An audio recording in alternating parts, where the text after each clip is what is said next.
Your Welcome is brought to you by Progressive Insurance. Now, most of you listening right now are probably multitasking. Yep, while you're listening to me talk, you're probably also driving, cleaning, exercising, maybe even grocery shopping. But if you're not in some kind of moving vehicle, there's something else you could be doing right now, which is getting an auto quote from Progressive Insurance. It's easy. You can save money by doing it right from your phone. Drivers who save by switching to Progressive save over $700 on average, and auto customers qualify for an average of 7 discounts. Discounts for having multiple vehicles in your policy, being a homeowner, and more. So just like your favorite podcast, Progressive will be with you 24/7, 365 days a year, so you're protected no matter what. Multitask right now. Quote your car insurance at Progressive.com to join the over 27 million drivers who trust Progressive. Progressive Casual Insurance Company affiliates, national annual average insurance savings by new customers surveyed who saved with Progressive between June 2020 and May 2021. Potential savings will vary. Discounts not available in all states and situations.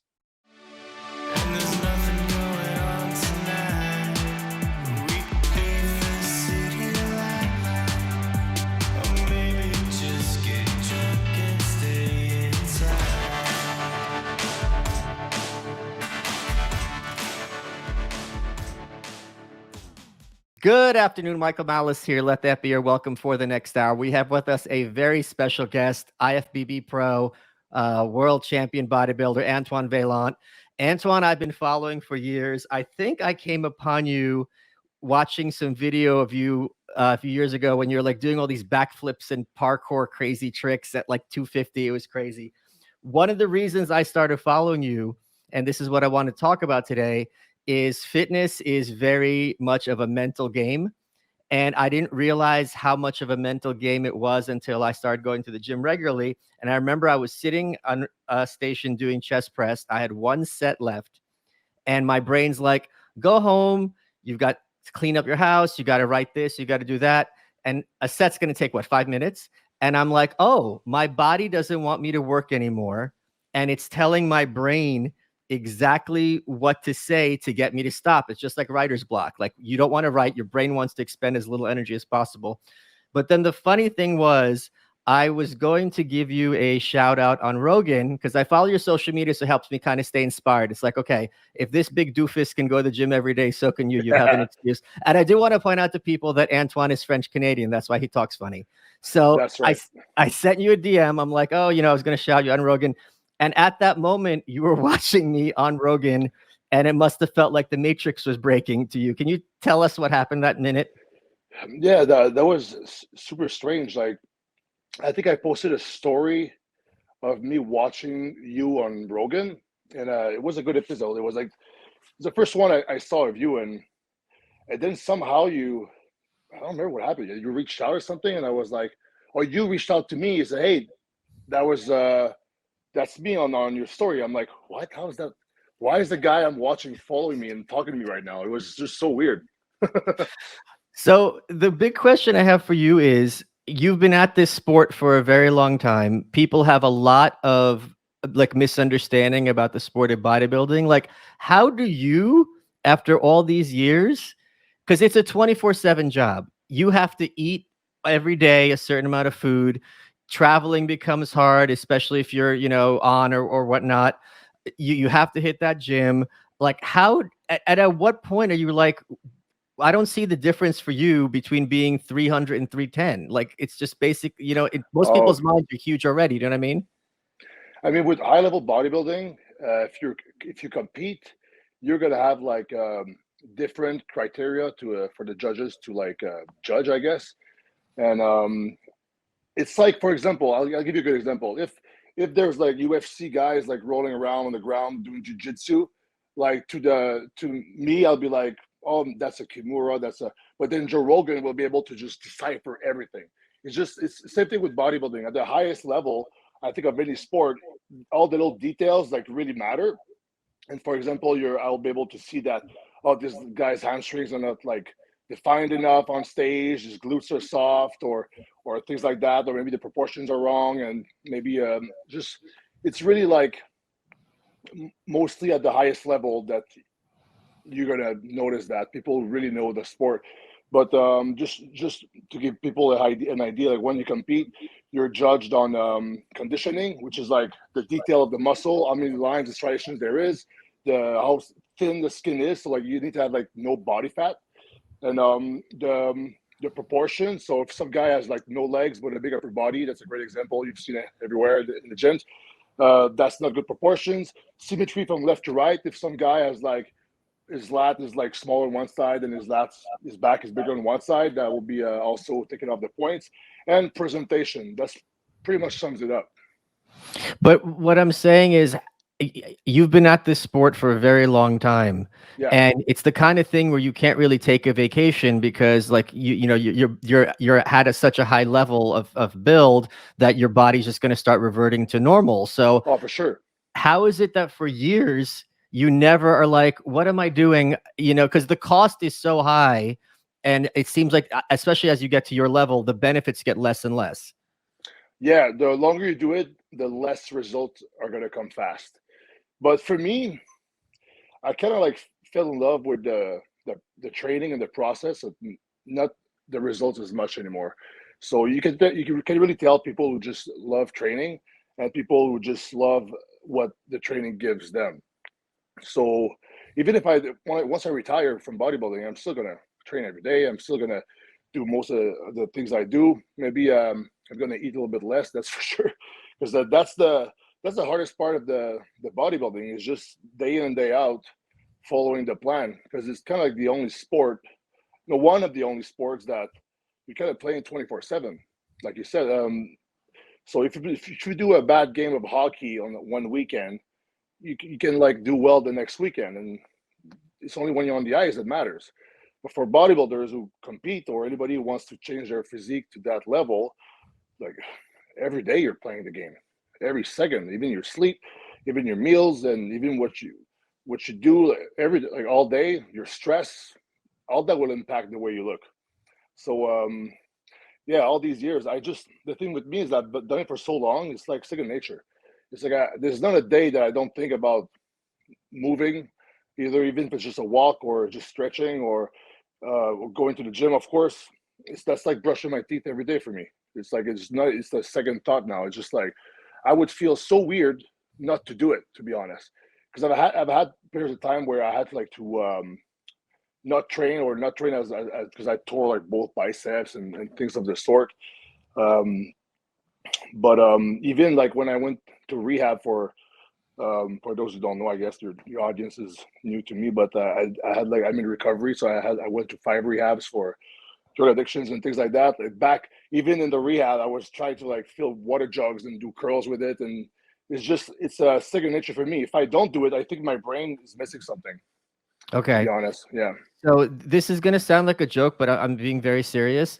Is it possible for someone to be a pro bodybuilder, like anywhere near your level, and not have like a screw loose? Because to have that kind of fixation on and that dedication, it's not normal. And I know the joke is like, oh, I'm a beast, I'm a freak, but it seems like there's something to have that much of a focus on just simply on your physique. There seems like something else is going on. Is that unfair? No, it's totally fair. I think every pro bodybuilder at the high level has some type of obsessive personality. You need to be obsessed about something, and the thing is, if you channel that obsession in the right thing, you can achieve like good stuff. But sometimes it goes sideways, and then you'll like, for example, sometimes I would obsess about like I would literally look in the mirror like all day to see like touch myself and like do that. I lose I lose my waist, this and that, and more like I'm better now, but it would get the closer you get to the show, the more kind of like in your world you get. So I'll talk for me. For me, for sure, I get obsessed, and now I try to just control it better. But anybody at the highest level, if it's not all they think about, I mean, they're not gonna do as well, I think. Yeah, one of the other things, like I have a friend who's 6'7", right? And whenever people meet him, it's going to be 3 questions. Do you play basketball? How tall are you? Were you always tall? Or maybe are your parents tall? Yours, as a result of your sport, wherever you go, and this has been like your entire adult life, you're going to stand out very much in a crowd. You're going to be the biggest guy most people have ever seen. Like, what's that like? Does that not get annoying? I know you're used to it, but there's got to be certain things people say every time they meet you. Oh yeah, like how much do you bench, bro? As if they know. That's the thing. It's like if you throw out a number, you'd be like, okay, I benched, two. If you said 225, they'd be like, wow, that's so much. Or they won't know. Yeah, or they say they even work out and things like that. And I say, actually, I started very serious. I train like every day. I've been training for a while now. I'm gonna compete in the world tournament of ping pong. I just throw them off. But yeah, it's like me walking around with the way I'm built. I guess is it would be like a pro tennis player walking around with his racket and ball everywhere.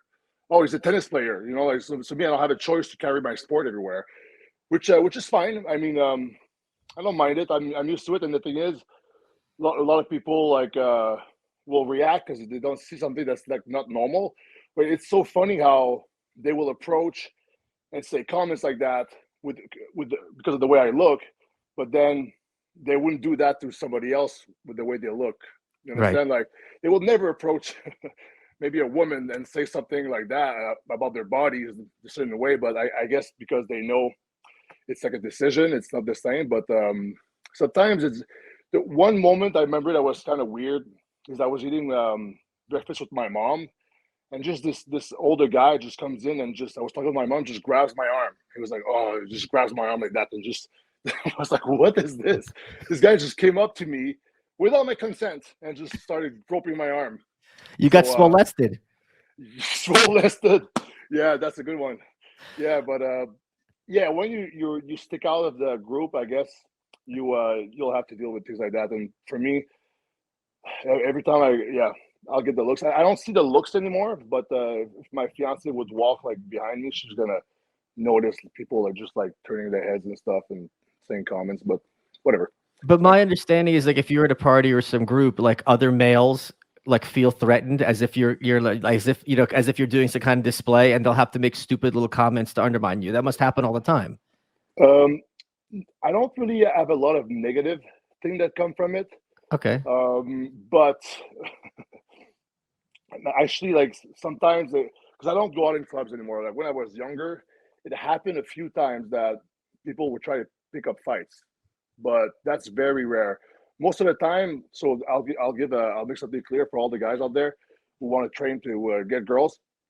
If you get jacked, you'll get the attention of all the guys, and they will come to you and talk and wonder how you look that way. And most of the girls, they won't even come talk to you because you're jacked. So don't train for the girls because it's not Yeah, gonna help you. I think that's the biggest myth. You read these magazines and you think, oh, if I get super jacked, that it's just gonna be like, and it's not like at a certain point, it's this sounds like a cope, but it's not. I'm glad hearing it from you. At a certain point, women either find it intimidating or they find it weird or they think something's wrong with you. Yeah, there's just because it's so out of the ordinary that they won't be like attracted to it in that way. They'll be more like, "Whoa, what is that?" It's not the emotion that you would want to seek. It's like for example, in Arnold, the old magazine, he would do a bicep, and then the girls would be on him and stuff. That's not how it works. But yeah, I mean, I've never done that to like get girls. To be honest, I just did that because when I was younger, I was kind of lost a little bit, and I didn't feel like I was worthless. I guess the way I felt. And I found that training was like one thing to control, and I want to be strong, like Arnold on TV and Rambo and all these guys. And because I was like, oh, that's what a man's supposed to look like. I guess it needs to be strong and look like that. So I started doing that, and that's how it started. It was never to like because I started very young. Even like when I was 9 years old, I would do push-ups and stuff. But I guess people were teenagers and they start with the intention of getting girls. I mean, girls do love guys who take care of themselves, but to a point, it's like if you look like you're sticking out too much, maybe it will go against you. Well, also like I think it's very clear to everyone, obviously, that to get to that level, it takes a lot of work, takes a lot of sacrifice. Like, can you talk about how your lifestyle, in a certain way, you're almost like handicapped, right? Because you have to eat some crazy amount of food. You have to worry about where that food's coming in. If you're traveling, you have to worry about traveling with stuff. Like, can you talk about ways your lifestyle is different from just someone who's like a regular guy who goes to gym? Well, when I'm home, it's relatively easy. It's just very redundant, very repetitive. Um, I get up, I either do my cardio fasted or later in the day, but I get up and then I gotta prepare my first three meals. Then I go to the gym, I work out, I have some clients and stuff. I do some videos maybe at the gym, and then I come back and I prepare my three next meals. Sometimes my last one, I do it just as itself. I don't pre-make it. But yeah, so 6 times a day, and I got the post-workout shake. So when you think about that, if you sit down and eat, even if it's pre-made, it's going to take you 15, 20 minutes. And if you're on your phone, you waste time a little bit, and then an extra 5 to 10 minutes. You just like 30 minutes takes for it to eat one meal, let's say. So that's like times 6. 3 hours. Yeah. 3 hours of your day, it goes away. And then if you work over that, it just takes a lot of time. So it kind of takes over your life. For a competitive bodybuilder, or anybody who, even an amateur, wants to do a competition, the 15 weeks before a show, it's like your whole life revolves around that one goal in one show. So yeah, like for me, going out like to a restaurant, just out of the blue like that, I never do it. I can't. It's like it's also a choice, but I can't do it. I only have like a meal plan. Right now, I have like a higher calorie day and a lower calorie day, and that's the only variations is the amount of rice in it. And then I got 1 meal per week sometimes. That it's like a free meal, like a cheat meal. But even that meal sometimes has restrictions, and there's a purpose behind it. So everything is structured with the food. And then I have to make sure that I do the same amount of cardio every day. I can't do more or less, because sometimes I would want to do more activities. I would want to go like even like, I don't do anything, like do bicycle. If I would start doing bicycle and cycling every day, my coach wouldn't want that. He's like, no, don't do that. It's like the last prep, I was doing lots of power hot yoga, but that would be, I would lose like 5 pounds. I would burn so much calories. And say, you can't do that anymore. So stop doing it. I'm like, so I can only do that, and that's it. Yeah. Pretty much, But it's just so funny how the stronger and bigger you're getting, the more limited your lifestyle's becoming. It's like you're putting yourself in a wheelchair almost. Yeah, kind of like not a literal wheelchair, but like the figuratively speaking, for sure. Yeah. It's like I'm stuck on this track. It's like a track. It goes there. I can't even turn left or right. It's just I go on this track. That's it. Guys, I'm really happy to promote Fume, which is one of the best mechanisms out there to help you quit smoking and help you quit vaping. What is Fume?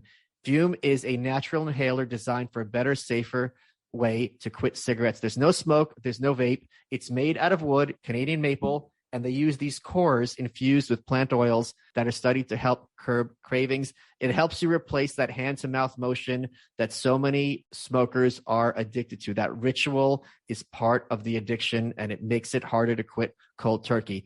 Fume helps with the quitting process, and they have support beyond quitting with over a dozen cores for relaxation, for energy, and more. Think about how much money you're spending on cigarettes.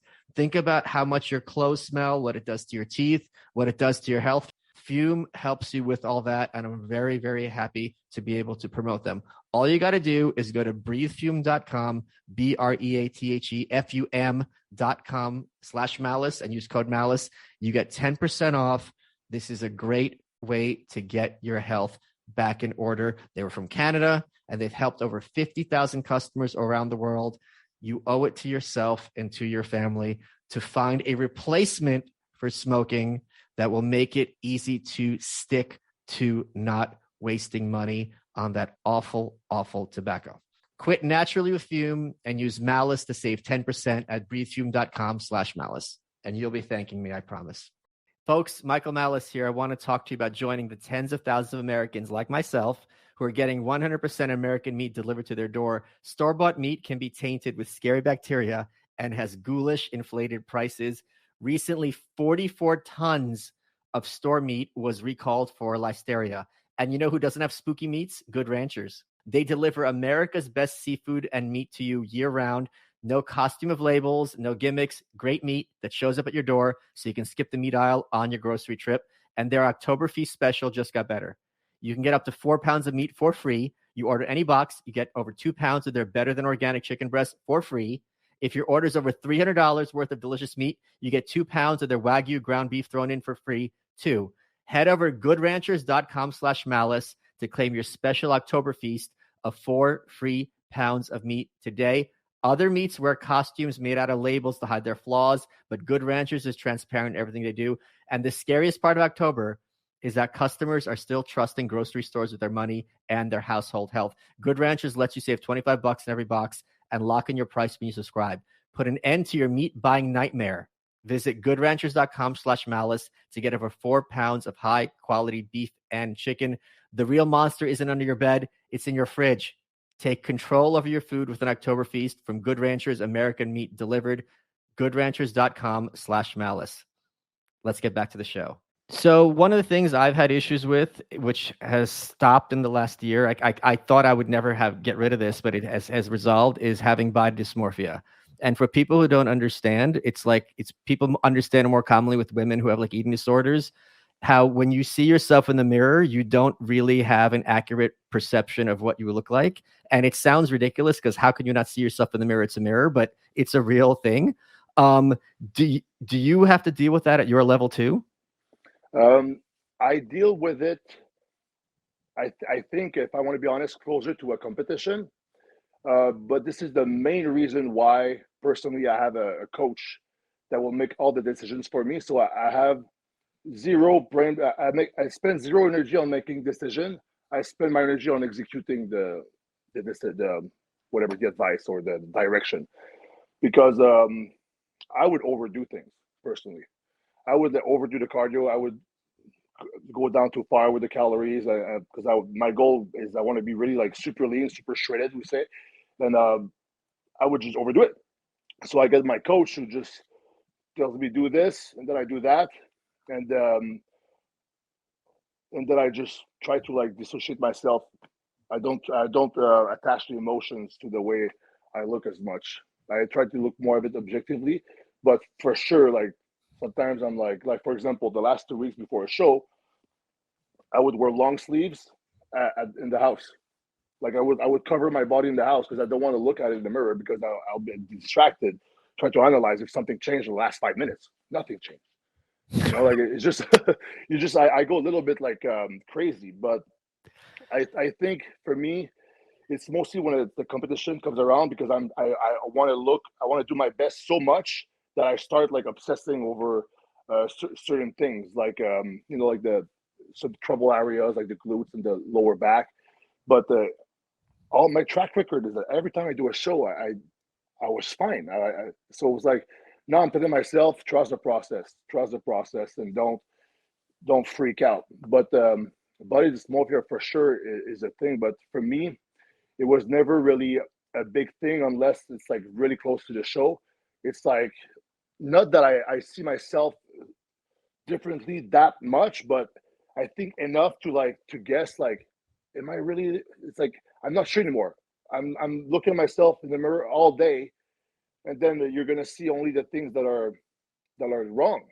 And then sometimes because of the negative bias, you know about that. We're trying to look for something that's bad in our life, like back in the day to survive and stuff, that theory. Well, you're going to try to look for things that are wrong on your body. And then if there's nothing wrong, you're going to make shit up. Yeah, the other thing I think that, and I want to hear you speak on this, when you're approaching a show and you're, leaning out and you're burning more calories than you're taking in, your mind starts to freak out because you're almost entering, I don't know if it's starvation mode, but basically you're losing weight and your body evolutionarily doesn't want that, and your brain starts freaking out. I've had that happen. Like when I started leaning out the first time, like your brain just start like go eat a candy bar, and you just start getting like spikes of anxiety, and it's like, where is this coming from? And that in combination with you working toward this show, I mean, that's got to be something really hard to live with, those weeks. Yeah, for me, the hungry feeling, I'm kind of used to it. And my first competition I did, I was 16 years old. I remember one day, it was my first one, right? So I was new to that. My brother comes in and he has like this 2 pizzas. And they smelled so good. And I got super mad at him. I got really mad, and I kind of like, I don't know if I yelled at him. I was young, right? We're both teenagers. But then after the competition, I realized that, wait, that's my own decision to do that. And I shouldn't let anybody else suffer because of that. Plus, I live like in the country, in a city, and I have like I have all the resources to be able to like choose exactly what I want to the gram. Some people don't even get what to choose what they eat. Some people don't even have anything to eat. So now I try to see when I prep down for a show and I'm starving, it's actually a luxury that I have, that I can choose how hungry I can be. So that's how I look at it. But for sure, brain wise, the body, like you said, goes into survival mode, because in nature, if you're starving like that for that long, it's like, it's not good. It's like there's danger, right? And it's like a hungry lion is more aggressive than one that's like just ate and stuffed his face and sleeping on the ground, right? So all your senses are kind of heightened. You're more edgy and you more snappy maybe. But with self-awareness and introspection, you can actually deal with that. Like I said, it's like, it's not my first competition. When I was 16, I didn't do all that. I would yell at my brother for bringing pizza in. But now I just realized that, I take a moment and I'm like, what am I feeling right now? Okay, I'm just like, I gotta eat in like an hour. I'll be fine, or just relax and stuff. But yeah, if you let your brain and your mind run wild while you're starving, you just gotta be angry at everything. You gotta feel miserable, but you just gotta recenter yourself when that happens. One of the things that I was wanting to ask you about is, if I die tomorrow, right? Like, the books I've written will still be here. So like, they're not going away no matter what happens to me. But with you, like, if you stop working out, or you stop, God forbid you get some major energy, everything you worked for years is just gonna, go overnight. Like, if you look at Jay Cutler, who was, many times Mr. Olympia, he's obviously a lot smaller now than when he was competing. Is that something that you kind of think about, like, holy crap, like, I'm working very hard for something that's temporary? Yeah, well, the past couple of years, I've prepared mentally that, because I'm more at the end of my career than the beginning. I've been training for 20 years, right? So I've been preparing mentally that this is temporary. The way I look right now is temporary. Soon it will all be gone. And what's good about that is that right now I'm actually enjoying the process even more. But I know it will be gone. Anybody who's in shape, who's an athlete, gets old Yeah. at some point. So it's like, that's just life. And as far as the legacy, I think a lot of what people do is they start giving back the knowledge they got. That's one thing. Or I'm part owner of a gym here. There's a lot of things we can do. Like, I was actually I was writing a little bit too, which I got to get back into it. That's a great way, because I Yeah. think Rick Rubin said that. Did you hear what he said about the book he wrote? He No. was in a fire. He was about to die, and he was like, "If I die, at least my book is done. That will live on." Yeah. So like, I think so like that. Yeah. so like you said. So I think just leaving something behind would be good. But I don't think the thing with me is that my whole being is not just revolved around the way I look. There's a small part right now. It's because I love bodybuilding, I love training, and then the result is this, and my genetics and everything combined made me like a high level pro bodybuilder, I guess. But that's the only reason why, because a lot of people, they try their whole life to become pro and they don't. So I know, like, I'm happy it's like this right now. It's part of me right now, but that will be gone at some point, and then I'll shrink up. Like, but he's 49 years old now, Jay Cutler, and I saw a picture of him like a few days ago. He looks great. The thing is, if you compare it to like his prime time, yeah, Right. of course, it looks like a whatever, subpar. But if you look at him compared to a 49 years old person, then he looks really good, right? So it depends also who you compare yourself to, and sometimes when you compare yourself, this is when you start feeling bad. I heard a meme on Instagram or whatever. This girl said that. They said comparison is the thief of joy. Kind of Yeah. sounds wise and cool, right? So I didn't make it up, but it's true. It's true though. It's like if you compare yourself, it's like you putting yourself in a state of lacking and not gratitude. That's pretty much what it is. But I mean, are you still, so there's that joke about how you're always either too fat or too small, right? Because everyone's if you're either bulking, you're losing your definition. So you feel too fat, you lose your midsection, or you're too small because when you're leaning out, like the weight starts going down the scale and everything starts shrinking. Is that something you're just used to at this point, or does that mind game still affect you? No, I'm used to it because, like I said earlier, I don't attach any emotions to the way I look. I try to, but near a show it gets harder, but I still do a good job. And that's why with girls, when they hate the scale, right?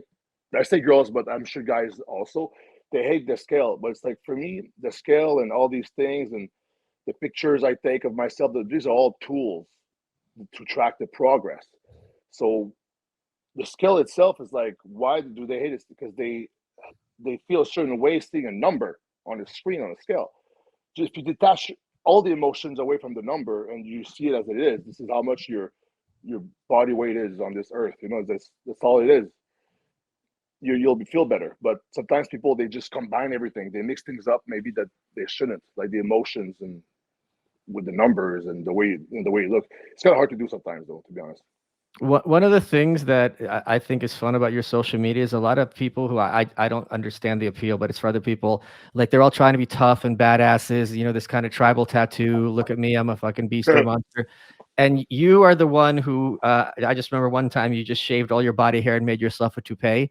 And you're always, you might be like the world's biggest goofball. Do you think there's pressure in your sport to kind of be this kind of macho badass? And it just seems like that sets up people for disappointment. Well, the thing with me is I just try to be myself, and I actually don't show everything online. I think I'm way more goofy, like you say, like in real life. Actually, it's just everything. I can't capture everything. But one thing I've heard, and one thing I also think is that a lot of the content, besides if you see a really impressive picture or video that you're going to be motivated, the personality themselves are kind of like very monotone. Or maybe they're just when the camera comes on, they're not really themselves. There's a few good personalities that are kind of funny, but for the most part, it's like it's not very entertaining, you know. So I've always tried to be myself, and I was doing videos and funny stuff even before YouTube existed with my friend Juji Mufu, the guy who did the chair splits, the flips with me. Yeah, so me and him, we started doing videos like way before, like early 2000s, just for each other. Sometimes we became friends through his website, and we were like pen pals on emails, and we just like, we're kids, right? I was like 14 and he was I think 15, 16, and we're just talking back and forth, doing videos and for his website. And I went to see him in 2004 when I was 16, the first collab ever in the world of social media, pretty much. But yeah, so I've been myself the whole time, and I think I just like to share stuff online, and I like to share all aspects of my life, I think. And of course, I'm going to share the funny. And I think sometimes I will think of an idea. Oh, that could be funny. What if we shave? Because I'm getting bald, right? And instead of like, because I used to be more insecure about it a little bit, I guess. But now I'm like, you know what? Let's do it the other way around. Let's make it like, you know. So every time there's a chance to be funny, I guess. If I have an idea that's going to make sense and I got the time to do it, I'm gonna do it. Why not? What's up, everybody? It's All-Star and World Series champ Nick Swisher here, and I'm stoked to tell you about my new podcast, The Nick Swisher Show, right here on Podcast One. If you know me, you know I've worn a lot of hats in my career, and each one of them has had highs, lows, and a whole lot of learning in between. And that's exactly what I'm bringing to this podcast. You're going to get crazy interviews with athletes from their struggles to their successes and all their unbelievable superstitions along the way. You're going to hear from hometown heroes that are stepping up to the plate and making positive change and influences in their communities. I mean, we've got scientists, coaches, comedians. I'm telling you, whether you're an athlete, a parent, a coach, or just looking for a little energy in your life, then Home Plate is right here. It's old school soul with new school vibes. It's the Nick Swisher Show, coming soon wherever you get your podcasts. Hey folks, Michael Malice here. Want to talk to you a bit about Freshly. Now, Freshly's got lunch and dinner covered with fresh made meals delivered right to your door. They sent them to mine and I enjoyed them. For a limited time, you can unlock end of summer savings and get $125 off across your first 5 orders. Freshly is a great, easy way to cook food. It comes to your house. It's quality. It's delicious. I enjoyed them. I put them inside of me and I was happy to do it. Fresh, not frozen. That's the thing. You're ready to enjoy it in 3 minutes. No cooking, no dishes, no trips to the store, and it fits your lifestyle. They've got gluten-free, they've got dairy-free, plant-based, calorie-conscious menus, and they're perfectly proportioned, whether you're shopping for one, such as my very, very, very, very sad self, or for the whole family, which would have been nice. Skip the grocery shopping and dirty dishes without relying on frozen dinners or takeout. Meals arrive cooked fresh every week. There's always something new to try. Variety is key here. And you can try Freshly and lock in huge savings across your first 5 orders. Having one less thing on your plate never tasted so good. You can take advantage of Freshly's end of summer sale, score a special deal, $125 off your first 5 orders at freshly.com/welcome when you order today. That's freshly.com/welcome.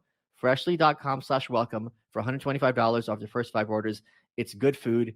It's not frozen. Comes to your door. You cook it. You eat it. You're happy. What else do you want? Let's get back to the show.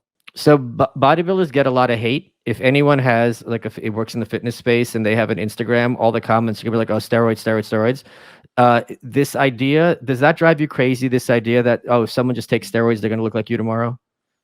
Well, they could try if they want, but the reality is, of course, all sports is going to be present, right? But people, they like to think of it like the easy way out, and then when they try and then they don't look the way they want to look, they get mad. So they think the pros are doing something different. You want to know what the secret is of bodybuilding? I've actually did a post yesterday about that. So the secret everybody is asking for is you find a good plan, whatever that entails, diet and everything. You will do it for a very long time, so consistency. All right? You have to be patient. I should check my post again. I think I'm forgetting. Patient. So I said a good plan, consistency, discipline, because the thing is, that's the thing. Consistency and discipline will go together, because the plan, you need to follow it even when you're not motivated, because bodybuilding is not about motivation. It's about discipline. Motivation is kind of an emotion. Discipline is doing like something you don't like, but you have to do it because for the greater, goal, whatever. So I said a good plan, consistency, discipline, and then life will like throw you some jabs. Sometimes you'll get hit down, so you gotta persevere through that, which is also linked to consistency. And then you have to be really patient. So a good plan, consistent. What did I say? Persevere. Yeah, that's near the end. So a good plan, consistent, discipline, persevere, and patience. Yeah. There you go. This is what I tell people, like when you're young and you're with any field, you think, okay, I got to make sure I don't take a hit, like nothing comes after me. And then you realize, no, the point is you have to get to the point where you're strong enough that something's going to be a setback. It happens to everybody, and that you can handle the setback, as opposed to trying to avoid every single setback. Every boxer, I don't care who you are, you're going to get hit in the face at one point. So you have to be at the point, instead of always trying to avoid that, and that's when you lose, be like, all right, I'm going to get punched in the face. It's going to suck, but I got to still keep going. Yeah, that's life right there. So right? my big concern is, I've lost all my motivation, because I realized a few things. Like if I gain like 5 more pounds of mass, it's not going to improve my life really in any way. If I'm sitting on Rogan, like in like a sleeveless shirt with big arms, everyone's going to make fun of me, and they're right to do it. It would be cringe as hell. It'd be like if I bought a Ferrari. Like that's not me. It's my personality. It would be silly. So now when I'm going to the gym, I'm at a point, like I'm happy with how I look. It's like it's very, very, I've lost all my motivation, and I'm very scared you're going to feel like you're good the way you are. You shouldn't be motivated. But like, is there anything you could tell me to kind of get me to get back on track? I'm still going, mind you. Well, that's the discipline right there. Okay. Yeah. And the thing is, I'm never going to have like all good days myself. And sometimes I'm going to feel like shit. I'm going to be tired. I'm not going to be motivated. But then I drag my ass to the gym. And the thing is, okay, maybe just start. And maybe put the expectations lower. As long as I do a workout, I'm good. Just push less hard that day. But you still went. And that those pile up. Instead of skipping, those pile up. And also, I think if you fall in love and you really try to enjoy the training itself, like if you don't like your training right now, just switch things up. If you've been doing the same thing for a while, the gym is huge, especially the gym we have here, like Pure Muscle and Fitness. It's like 30,000 square feet of like all the best machines. If you're ever in the GTA Toronto area, you need to come see us. But sometimes I'm like, okay, I don't feel like doing what I've been doing the last 4 weeks. Like, and then there's like so many choices, so many techniques.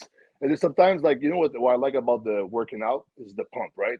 So instead of like trying to like reinvent the wheel or just try to get a PR on something or try to push the heavy weight, just get a pump, get pumped up, you feel good.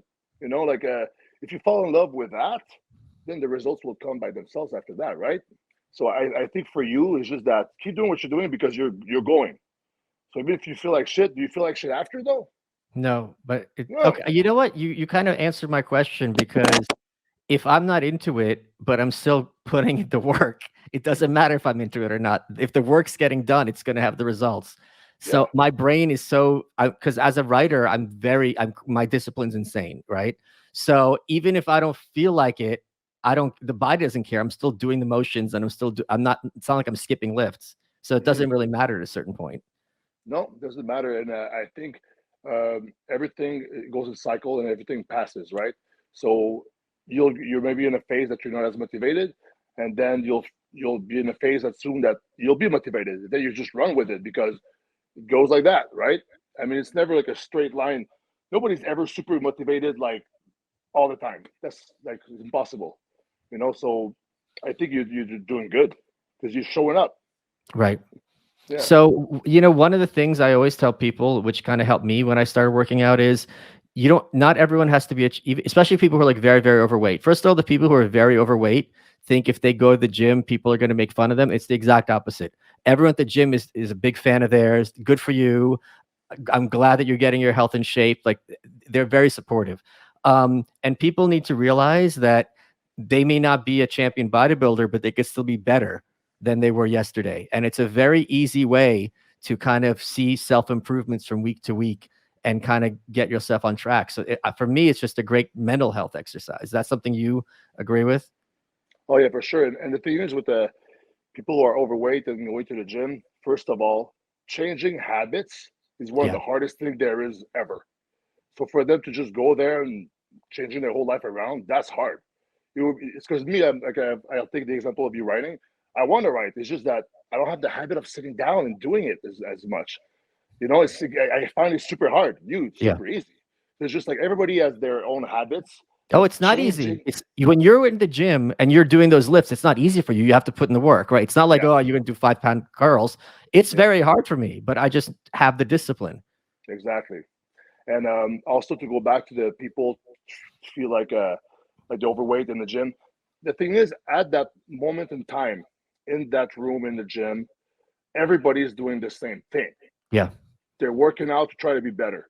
So there's nobody better than the other people. You could have like an NHL athlete there, a pro bodybuilder there, a fighter, a single mom, and some retired person, a teenager training for some sport in high school. We're all in the same place at that moment in time, doing exactly the same thing. So everybody's equal. And the thing at our gym is that everybody's so focused on their goals that nobody really like cares what other people do. And we're very encouraging, and we're going to talk and stuff and a little bit, but most of the time people are just there to do their thing. But I get that some people have anxiety, but I think if they can overcome that a little bit and just give it a shot, they'll be proud of themselves. I'm curious. I'm sure you're familiar with the YouTube channel Natty or Not, and there's a lot of pros, and I'm thinking people like Liver King, like people who go out there, pretend, oh, I don't use any gear. If you just Dana Lynn Bailey's another one. She's a female bodybuilder, and she's just like, oh, I just work harder than everybody. They're blatantly lying. And does it bother you when you see these people who are clearly using gear, pretending and lying to their client base? I think the most favorite of all is to a lot of people is Michael Hearn. Oh yeah. But the thing is, I don't know why they're saying that. And the thing is, I mean, my friend Quentin turned pro natural, right? And some people I'll just say that people have crazy genetics. They're crazy, like they're built different. because when you think about it, like a gorilla eats lettuce and they look the way they look, right? So genetics play a huge part for everybody. So I don't know. I don't know what I can't speak for them, but sometimes when it's too like weird, like, oh yeah, that doesn't seem right. But then they must have their own reasons to not to lie or something. But doesn't affect me. One thing that I try to see about the Liver King, because I see a lot of things. I'm like, look at his abs. I'm like, those are some weird abs, right? So thick. People they were accusing of like ab implants, but then again, like maybe they're just weird like that. I don't know, but it doesn't bother me. No, not really. People can say whatever they want. Maybe sometimes they because sometimes as sponsored athletes, we have to be careful on what we say, right? Sometimes they just don't have a choice. Yeah. Like I never ran everywhere and scream on the top of the roof what I took and what I don't take, right? Because some of the contracts, there's like clauses on little things on images and stuff, and so we have to just be careful. So maybe that's the reason why for like Daniel Lynn Bailey and things like that. But I have no idea what they take and don't take, and they can say and take what they want. That's their life, right? But I just meant it's for people who are starting out, right? They're going to follow them. They're going to think, oh, if I just do this plan, I'm going to look like this person. They're never going to look remote, especially women. A woman's not going to look like Dana Lynn Bailey if she's not, taking something. And they have this misconception. People have this idea that if a woman goes to the gym and she works out, she's going to look like you. It's literally impossible. Yeah, but I don't think people should compare themselves. Period. They should get motivation and inspired, but you're never going to look like them. You're going to look like you, just better, whatever that is. Yeah. So we have to set that straight. Like I'm never going to look like Ronnie Coleman did, not because he's black, but just because of his muscle bellies are like so round and just like the mass he had. That's never going to be me. I'm never going to have I don't know, let's say like Melvin Anthony's waist was a bodybuilder with a super small waist. Or Frank Zane. I'm never gonna have Frank Zane's waist, which was an old school bodybuilder. I'm gonna have my waist, which is like the waist of a 6 foot, guy, who's like 280 pounds. I gotta be realistic here. So I don't think comparing yourself or trying to look like someone else is gonna be serving any purpose. You get inspired, but the most important thing is that focus on like how you can be better, and you'll be the better version of you, not somebody else. So when you look at like Ronnie Coleman, so people don't know, Ronnie Coleman was several time Mr. Olympia. He's regarded as easily one of the best bodybuilders of all time, but now he's like walking on leg braces. He's not doing so hot. If you look at people like was like Paul DeMaio, Mike Matarazzo, Dallas McCarver, these people are dying at a very young age. Are you concerned about, what you're doing to your body in terms of your lifespan? Oh, for sure. I was concerned. I did CT scan. I just did a full body MRI. I did lots of tests, and there was some stuff that made me change the way I eat and the things the way I do. And I got a doctor, Dr. Dwayne Jackson, that's helping me with also Dorian Hamilton is my coach. And Dr. Dwayne Jackson is my personal doctor. Every morning I send in my blood pressure on WhatsApp. It's just like we make sure that everything is always good. And I'm like, wow, I should have done that like 15 years ago. You're like, I didn't know. It's like if you're gonna put your body, like any athlete who puts their body past their limits, let's say, need to have like a real doctor who knows about that stuff helping them. Because the thing with bodybuilding, because it's so like sometimes some of it is underground, you're gonna get like a lot of bro science. Yeah. This coach knows this, but where did you learn that? From somebody else, from experience? It's like, where are the studies? One of my friends is doing things really well. Khaled is doing blood work every week. I do blood work every 4 weeks right now, but he would literally check his estrogen every week and see how it varies depending on what he does. And so he made his own study. It's all there on paper, right? And then he has clients who will do the same. It's all there on paper, but not every coach will do that. So I think like, yeah, I'm concerned, but I'm making the best decisions I can. And for sure, there's risk in bodybuilding. There's risk in every high level sport. Bodybuilders just don't get hit on the head unconscious like in UFC. It's just different, right? It's our body gets like worn down over time if we're not careful. Like I tore both biceps. That's like that was a risk I took, like by using my tendons almost that much that they just tore off the bone at some point. So there is risk in every sport. Bodybuilding is just kind of hidden because you see this outside that like looks so good, and then but you don't see inside. And for example, a lot of the heart problems people have, it starts with high blood pressure, and you don't feel that. Look, I have it right here. My monitor. Every morning I take it on this chair, and if you don't do that, you won't know. Some people can have like high blood pressure for years. Well, I asked one of my friends, "So, do you take your blood pressure?" No. I'm like, I understand because this was part of my life. I didn't do it, but then it's like, how many years? If he doesn't take it now, he never took it, except when you go to the doctor or whatever, right? And then you have like 135 at the doctor. Oh, I'm stressed out because I'm in the hospital, so they don't think it's anything, right? But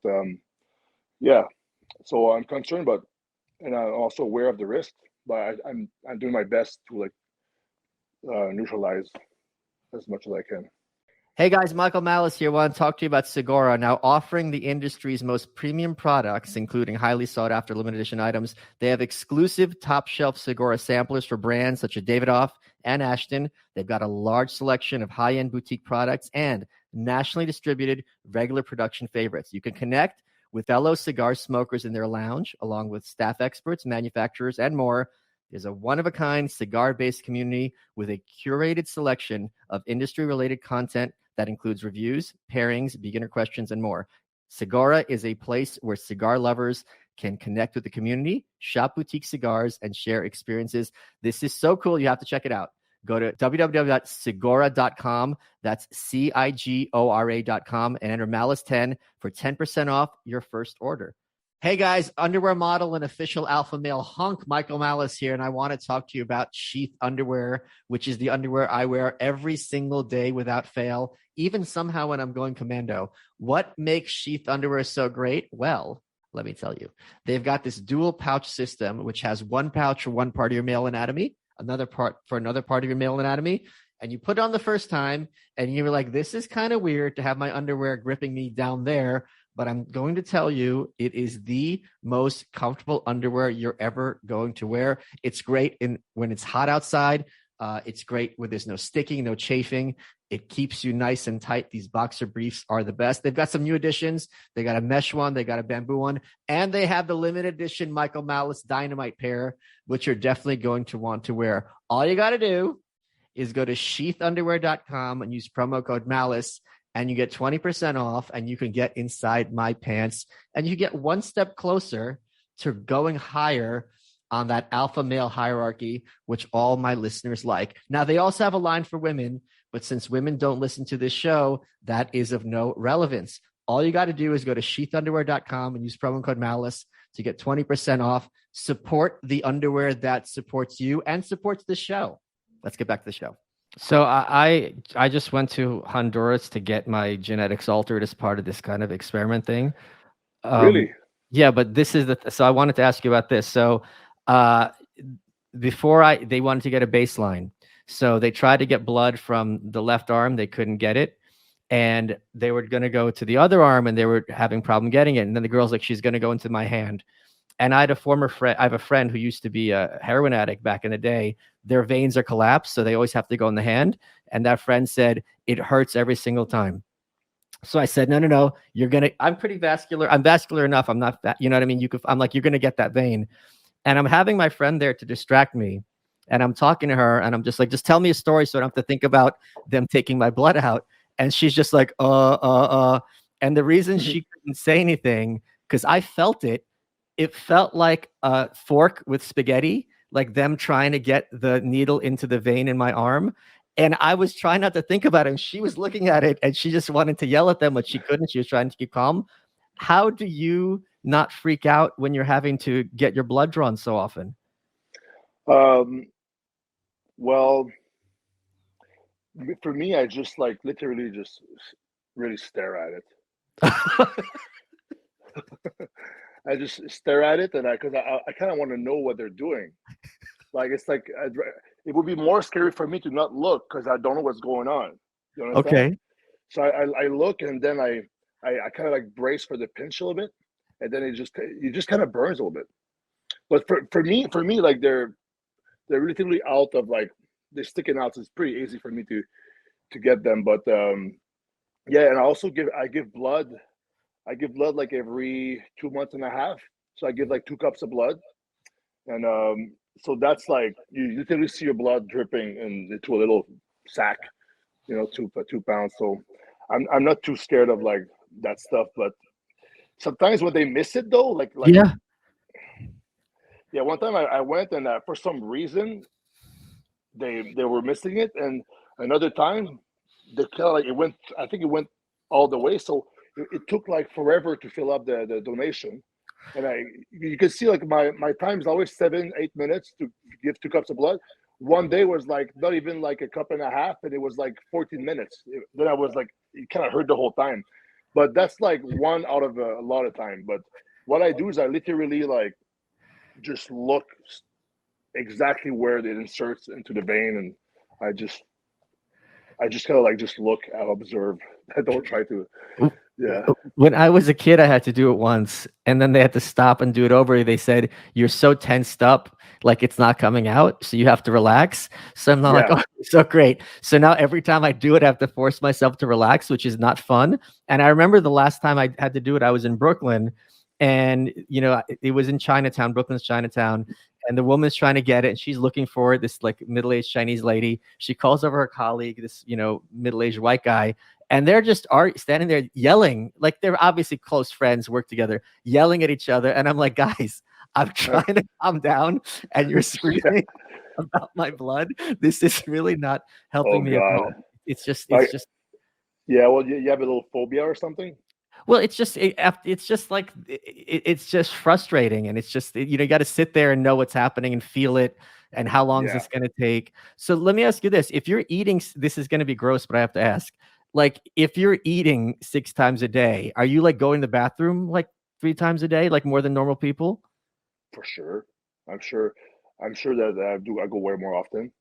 I mean, I'm not going to count off the top of my head, but I think at the beginning of the day, I go a few times, and then at the gym, I probably go 1 time, and then I probably go once more.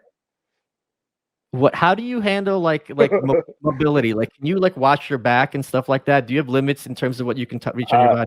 I had a brush for that. Yeah, I can't like reach at all my back. But so I have a brush to like wash my back. Is it I'm pretty flexible in general, but sometimes it's just like there's something in the way. Like here, there's like all the muscle, so I can't like stretch my arm fully like that because it just blocks because there's like muscle. Is it frustrating for you in terms of like I have like a cool denim collection, right?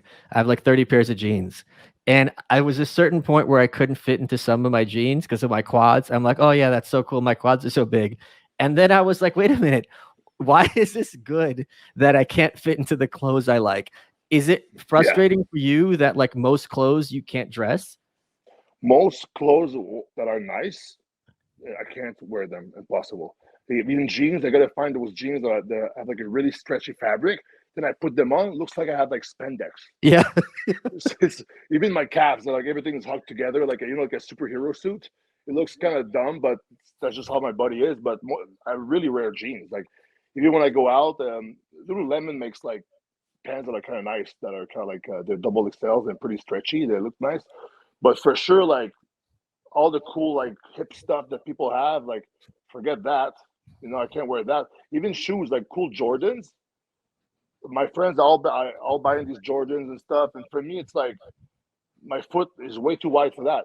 I don't know what happened. I think it's just all the weights and the squatting and the leg pressing over the years.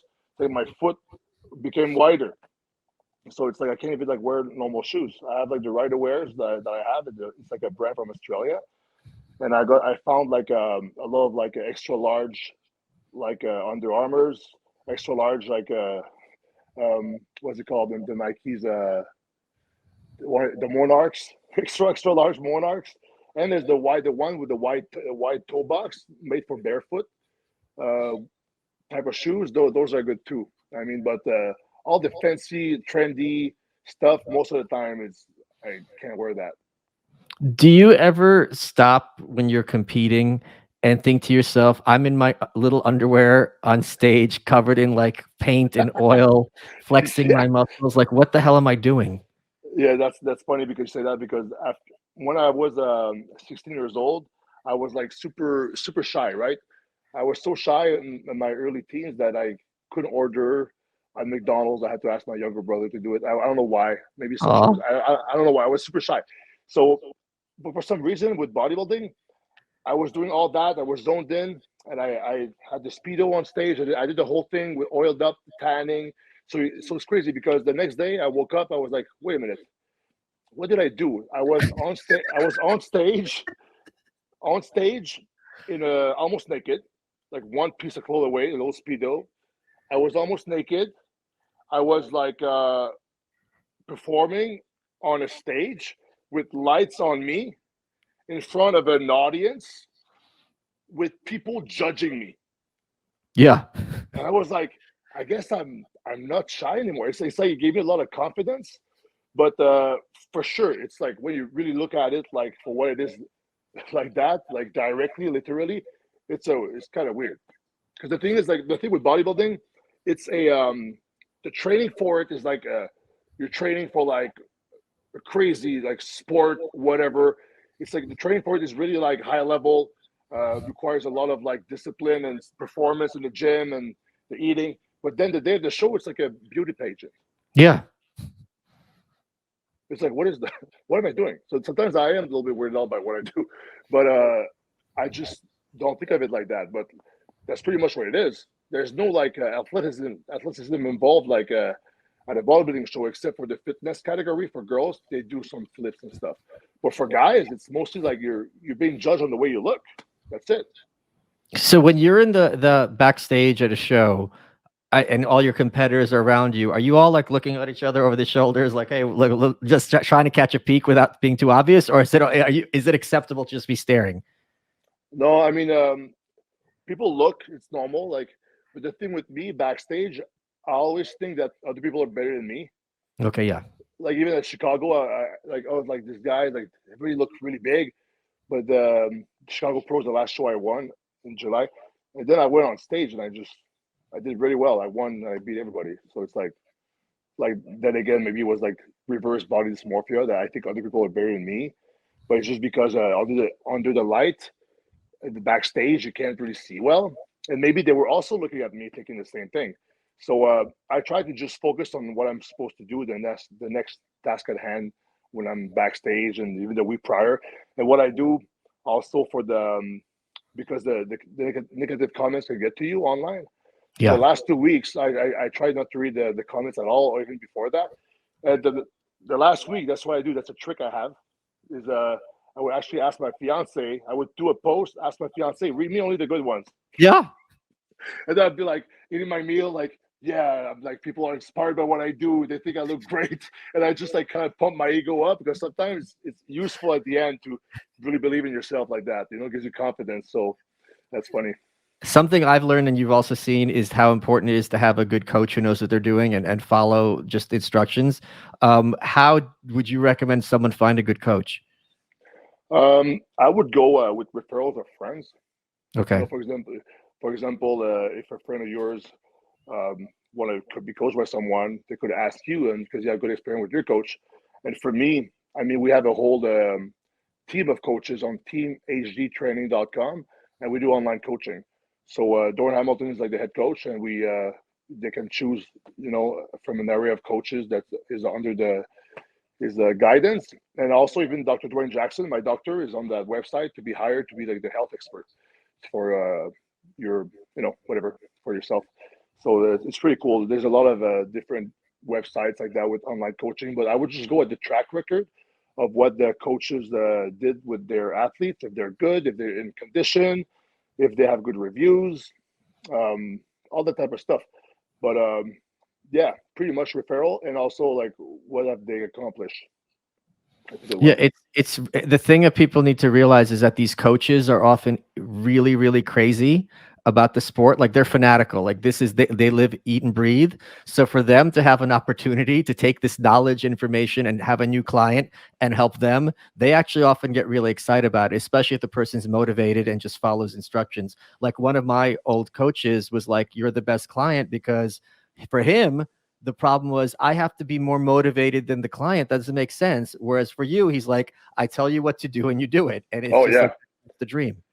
Yeah. I mean, if anybody's an online coach right now or a coach in general, most people are not, you know, they're kind of hard to work with in the sense that they're gonna give excuses and things like that, which is, I guess, normal for most people. So when you get a guy that's like, do this, all right, does it, gets result, what more do you want to ask as a coach? Yeah. Like, shit, first of all, you get validation that your work is appreciated and it works. So that's great. But yeah, clients like you, they're probably like really good because it's like you give something, no questions asked, or questions asked just to be informed, and then boom, you go away for a week and come back and have the results. That's the best. Antoine, we're running out of time. What has been your favorite part of this interview? Just talking with you, to be honest, you know, like having a conversation because we've chatted a little bit here and there, and you know, and now we had like a longer conversation, and I hope you got something out of it. I got something out of it, so it's all good. You are welcome.